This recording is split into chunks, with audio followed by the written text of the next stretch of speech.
nacional y provincial. El análisis de la política de Hugo Shira en El Quinto Poder con Mónica Leiva. Muy bien, 10 de la mañana en la República Argentina, ya lo tenemos aquí en estudios, arrancando el nuevo año.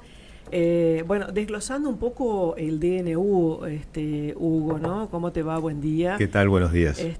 Porque claro, son muchos artículos, ¿no? Contenidos, toca muchos sectores, pero bueno, la idea siempre es tratar de poner un poco de luz sobre estas cuestiones. Digo, creo que tenemos ya varios meses para desglosarlo, ¿no? Bueno, a ver, o años, no sé. Claro, hay que aclarar que tenemos dos proyectos. El DNU, que está en vigencia, sí, y que la Corte Suprema, por pedido del gobernador de La Rioja, está revisando sobre su legalidad y constitucionalidad, y el megaproyecto, ahí hay 600 artículos, 600 que tocaron sí. más de 300 leyes del país. Uh-huh. Y está el megaproyecto, que le llaman así, de ley, que ingresó a la Cámara de Diputados y en el cual hay algo así como 300 y pico de artículos que también atacan un montón de leyes. Uh-huh. Y que tiene la característica de que atacan aquellos puntos donde, desde la perspectiva del gobierno nacional, del gobierno de Milei, no se podía hacer por DNU. Uh-huh. Y la idea básicamente es, entre estas dos cosas, si pasan, reestructurar en dos proyectos de ley prácticamente toda la economía y la sociedad argentina. Uh-huh. Pensemos que, por ejemplo, una de las cosas que es una caricatura dentro de todo, en el proyecto de ley se fija el juicio por jurado, que ya está en la Constitución argentina y nunca se terminó de implementar a nivel federal. En Entre Ríos se implementó hace menos de 10 años, sí, claro. Sí. Y va funcionando. No es un punto crítico. Se fija el juicio por jurado y se establece que el juez que debe llevar adelante los jurados debe vestir toga y comandar las audiencias con un martillo. ¿Cómo se hace en Estados Unidos? Mira. Esto es una caricatura, digamos. Los jueces argentinos, lo único que falta es el peluquín que hacen los anglosajones, los ingleses. Sí. No tiene sentido esto, pero te marca cuál es la pauta cultural en el universo en el que se mueve el cerebrito de Milei. Copiar hasta Estados Unidos en estos detalles. Uh-huh. Pero vamos aclarando, el DNU está en vigencia desde el 29 de diciembre. Su validez constitucional está siendo analizada por la Corte Suprema de Justicia, que se va a tomar sus tiempos, uh-huh. Que básicamente son los tiempos de los supremos, son los tiempos del análisis de la política.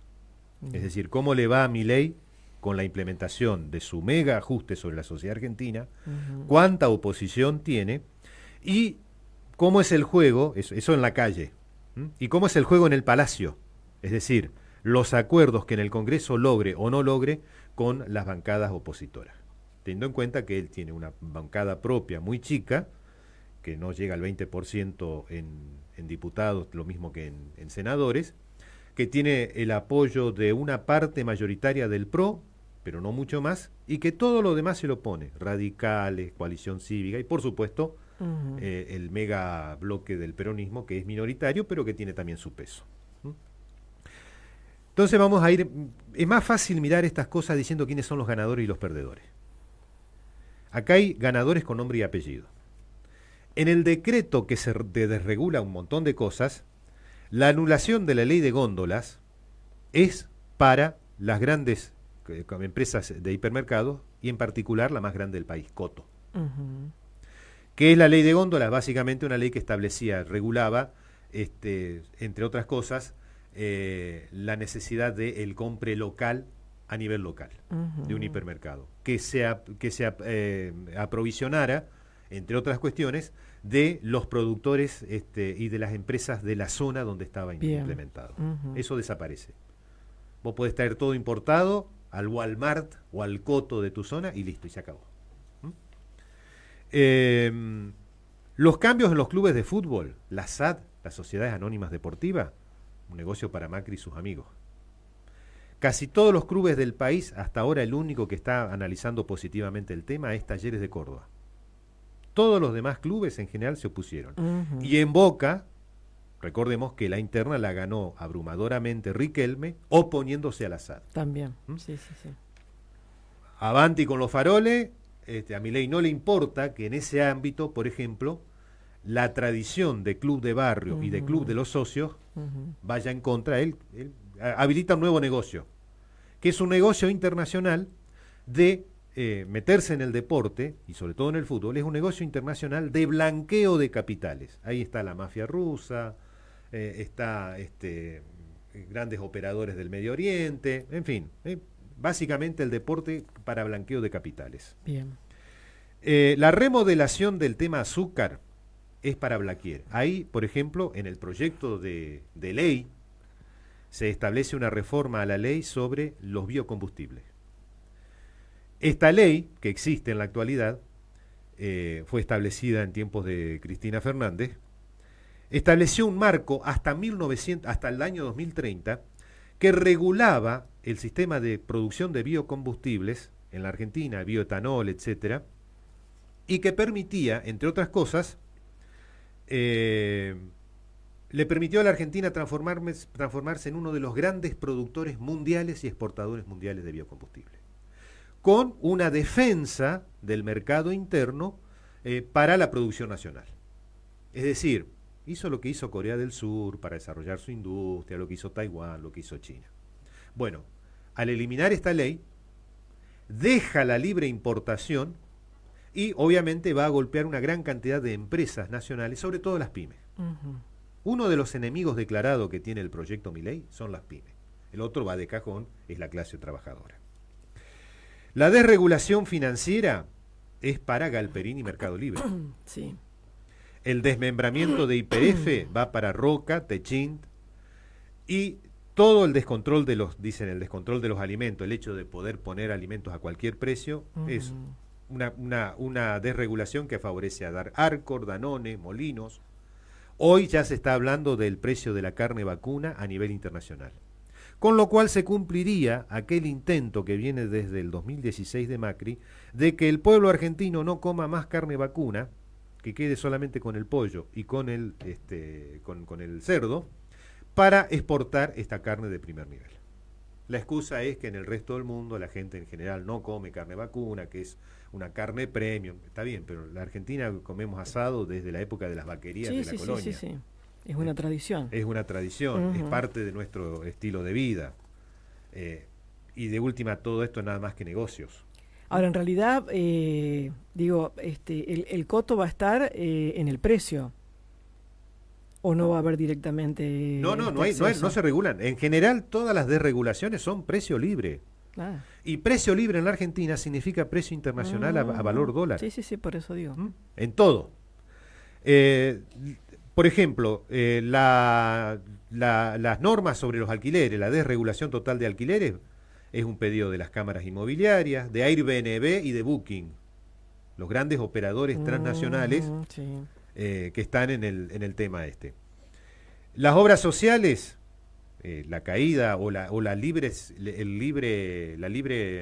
competencia entre obras sociales y medicina prepaga, es un negocio para OSDE, Swiss Medical, Galeno, Omint, las grandes obras sociales, las grandes medicinas prepagas. ¿Qué está pasando con esto? Que los empleados mejor pagos de las obras de cualquier gremio, en vez de ir a la obra social, pueden ir a la medicina prepaga. Claro.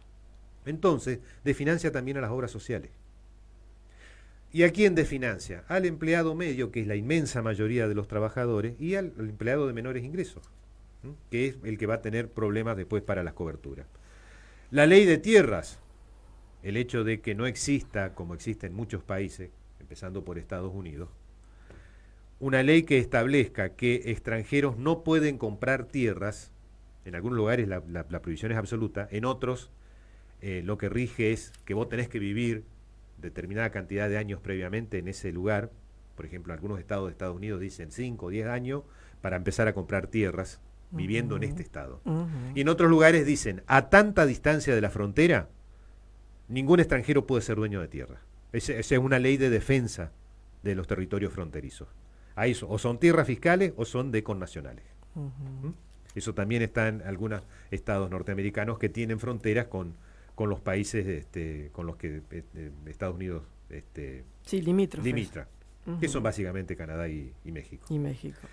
La desregulación satelital y la venta de ARSAT está concebida a nombre de Elon Musk. Es más, el propio Milei ha dicho, bueno, Elon Musk está invitado a venir a la Argentina con Starlink y compañía. Interesado en el litio también. Interesado en el litio. El extractivismo minero, ahí está el litio. Lobby, Milei hará lobby para sus candidatos. ¿Y cuál es el punto? Como las mineras están bajo el control, la minería está bajo el control de las provincias, vos desfinanciás a las provincias con baja coparticipación y empiezan ellas mismas a regalar sus recursos naturales con tal de conseguir plata. ¿Qué es lo que está planteado? Disminuye la coparticipación a las provincias, se quedan desfinanciadas y entonces las que tienen regalías mineras, las que tienen recursos naturales, bueno, la pierden. En el megaproyecto de ley, uno de los puntos, es decir, esto no está vigente por el DNU, sino que es un proyecto que está en la ley, es el traspaso, y esto es uno de los puntos más graves, del Fondo de Garantía de Sustentabilidad, que es el Fondo Soberano, el FGS, con el cual se sustenta el Sistema Nacional de Jubilaciones. Son bonos, plata, hay poco dinero en efectivo, pero sí hay muchos bonos, hay muchas acciones de empresas, etcétera. Eso vale 77.000 millones de dólares al precio puesto por ANSES en su último informe sobre el FGS ahora en noviembre pasado. Esto es lo que le da sustentabilidad al sistema de jubilaciones nacional. Lo quiere pasar al Tesoro Nacional, Milei. 76.000 millones de dólares. ¿Para qué? Para financiar el pago de la deuda internacional. Es decir, eso se evapora en menos de un año. En fin, hay un montón de temas que están dando vuelta en esta situación. En el megaproyecto de ley, por ejemplo, aumentan se pide autorización para privatizar 41 empresas públicas. Ahí figura el Banco Nación. Con la privatización del Banco Nación va a pasar algo similar a lo que ya pasó en la década del 90 con la privatización del Banco Hipotecario. El Banco Hipotecario Nacional servía para que las capas medias y altas tuvieran créditos hipotecarios para construir su casita, su chalet, su casa o su chalet en muy buenas condiciones a largo plazo. Desapareció ese crédito hipotecario para las capas medias. Con el Banco Nación lo que va a desaparecer es el crédito para la producción. Así como el banco hipotecario dejó de ser un banco hipotecario, y hoy si querés sacar una hipoteca no te conviene, el Banco Nación es el gran banco que está financiando la producción en la Argentina. A las pymes. En cualquier otro lugar a donde uno vaya a financiarse como pyme sabe perfectamente que las tasas de interés no funcionan. Bueno, desaparece si se privatiza. Aerolínea Argentina, la agencia de noticias Telam, en fin, en general, sobre los medios públicos, me da cierta nostalgia porque yo soy un consumidor de medios públicos. Canal Encuentro, Tec TV, Deport TV. Me gustan los programas que se dan ahí. Estoy notando que de un tiempo a esta parte están repitiendo viejos programas. Sí, o sea, ya no hay producción propia. Y eso va a desaparecer, porque Milei, si no lo puede vender y no hay interés en los compradores, lo va a hacer desaparecer. En general, los sistemas públicos de medios existen en todos los países mínimamente desarrollados. Estados Unidos tiene un sistema público. La BPS, el sistema de televisión pública de Estados Unidos, o la radio pública norteamericana también. Bueno, hay en el proyecto de ley la idea de establecer sanciones para quienes organicen cortes de ruta, piquetes, etcétera, etcétera. Un blanqueo de capitales. Se desregula también las frecuencias de radio. Se desregula las frecuencias de radio. Sí. A ver,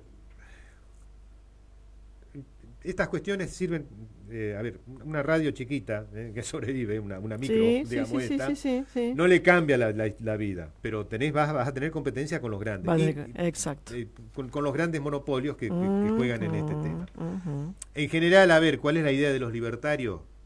La libertad absoluta de expresión, pero en la práctica, ¿cuál es? Los grandes monopolios controlan los mercados. Claro. De hecho, Milei es un tipo que dice y cree que los monopolios son generadores de riqueza, cuando en realidad lo que generan es polarización. Ujú.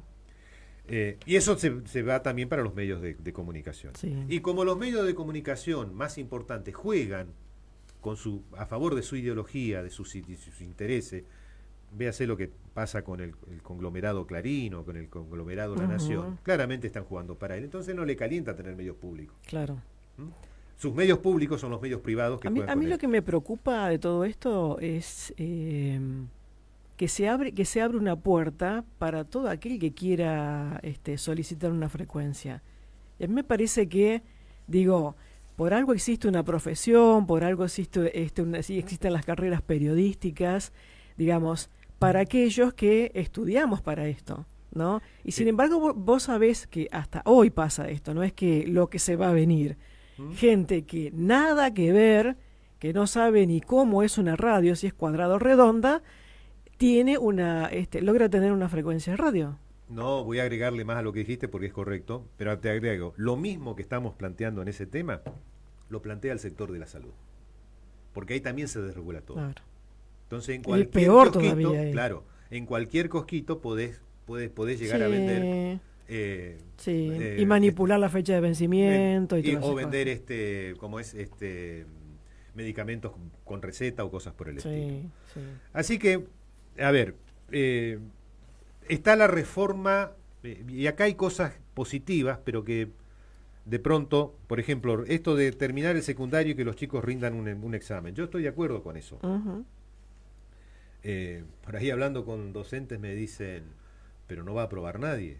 El primer año no va a aprobar nadie, bueno, el segundo año no va a aprobar nadie, hasta que el tercer año van a empezar a ponerse las pilas. Hasta que aprueben. Hasta que empiecen a aprobar. Sí, eso está bien. Países Yo europeos, en eso por coincido, ejemplo, digamos. el final del secundario en Italia es feroz. Yo no digo poner eso, pero he charlado con chicos que vienen de Italia por intercambio y que han rendido los exámenes. Son exámenes muy jodidos, muy difíciles. Y eso los habilita después para ir a la universidad. Y a veces han tenido que rendir más de una vez. Yo no digo ponerlo a ese nivel, pero sí empezar a decir, ajustar un poquito. Ajustar un poquito sobre esa cuestión. Me parece que eso puede funcionar. Hay que ver, digamos, qué puntos son los negativos que puede generar este esquema. Pero en general me parece razonable esta situación. Otro punto totalmente crítico es que el presidente puede autorizar ejercicios militares de tropas extranjeras en el país. Normalmente lo puede hacer con el Congreso. En la cabecita de Milei lo que está es dejar entrar tropas norteamericanas y de la OTAN y desplegarse aquí con la excusa de que estamos haciendo ejercicios militares. Porque él está liderando en el cono sur la Tercera Guerra Mundial contra el comunismo.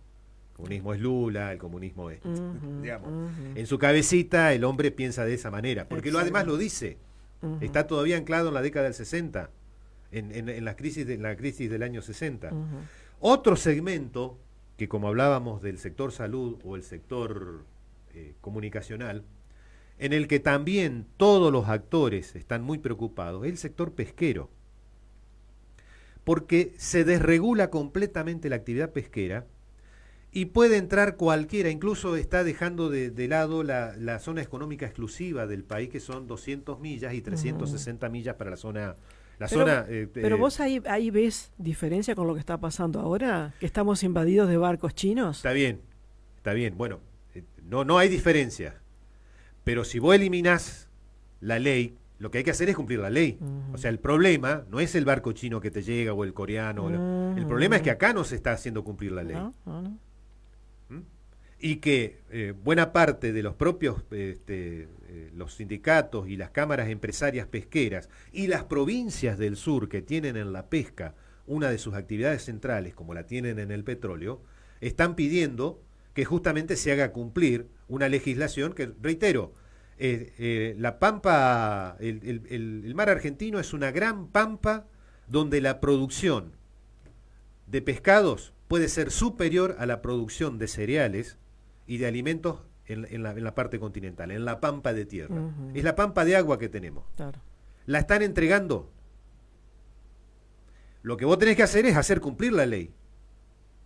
Sí. Entonces, si la ley no existe, entonces ¿para qué va a salir a patrullar Prefectura Naval Argentina? O la Fuerza, o la Armada. Exacto. ¿Para qué va a hacer investigaciones el INIDEP, el Instituto Nacional de Desarrollo Pesquero, si de todos modos lo que ellos investiguen sobre la riqueza ictícola va a terminar en otras manos? El intendente de Mar del Plata, que es el principal puerto pesquero del país, está muy preocupado porque se ve venir la caída de la mayoría de las empresas pesqueras, y la ciudad de Mar del Plata, que históricamente tiene una situación de desempleo estructural alto y crítico, va a haber aumentado su desempleo. Hay que recordar que para el resto del país Mar del Plata es la playa y las 4 cuadras cercanas a la playa, pero Mar del Plata es una ciudad de 700.000 habitantes que tiene industrias metalmecánicas, que tiene un gran cordón hortícola alrededor, que tiene la producción pesquera, que tiene un montón de otras actividades, y en las que la yapa es el turismo, que hace que sea una ciudad tan floreciente, claro, pero que necesita, obviamente, una mayor protección de todas estas cuestiones. Así que bueno, cuando uno ve, básicamente los ganadores son los grandes. Básicamente los ganadores son los grandes, y la ferocidad con la que esto va avanzando no está relacionada con ninguno de los casos previos. Esto es mucho más, o sea, si Milei consiguiera que entre febrero y marzo le aprobaran el mega proyecto de ley, con el DNU más el proyecto de ley aprobado, más todo lo que ha hecho por atribuciones propias del presidente y de su ministro de Economía Caputo, que ha sido, por ejemplo, la devaluación del 100% del dólar, el jugar a un aumento de la inflación para que licúe los ingresos de los asalariados y de las capas medias. Se está previendo para el mes de marzo alrededor de un 55 a 60% de población caído en la pobreza. Él partió en su gobierno el 10 de diciembre con el 40%, que es la herencia que le deja servida Fernández para hacer esto que está haciendo. Para marzo se espera 55-60%. Con el 55% en diciembre de 2001 se cae de la rúa. Un dato no menor a tener presente. O sea, estamos llegando a niveles de pobreza similares a los del final de la Rúa. Entonces, y obviamente los partidos de la oposición están mirando la calle antes de acordar dentro del palacio. Sí. Marzo va a ser un mes crítico. Por eso también hay que analizar cómo está trabajando Milei, no solo el acuerdo en el palacio, sino también cómo está trabajando a las fuerzas militares y policiales en la calle. Este fin de semana descabezó 26 generales, entre comillas, colaboracionistas con el peronismo, con el Frente de Todos, sobre todo en el tema de la pandemia, y puso otra gente, otra camada. La idea de recomponer el partido militar como una pata de la represión que necesitan para hacer pasar todo esto no es un dato menor. Bien. Y hay que tener cuidado con eso, porque tenemos antecedentes. Y no es un hombre que nació con la democracia de 1983. Milei pertenece a otra época de la historia argentina. Es anterior a 1930 y anterior al 76. Y su vice, Villarruel, que podría ser mecanismo de recambio, si llegamos a marzo, abril, y las cosas no se pueden sostener, y el fusible no sea un ministro de Economía, sino un presidente, su vice es directamente hija del proceso. Así que esos son detalles que también hay que tener presente. Bueno, Marcelo dice buen análisis de Hugo, y Javier Zapata dice excelente análisis Hugo. si muchos crespenses escucharan esto, dice. Bueno, ahí estamos. Gracias, No, Hasta la próxima semana. Llegamos a las 10:30.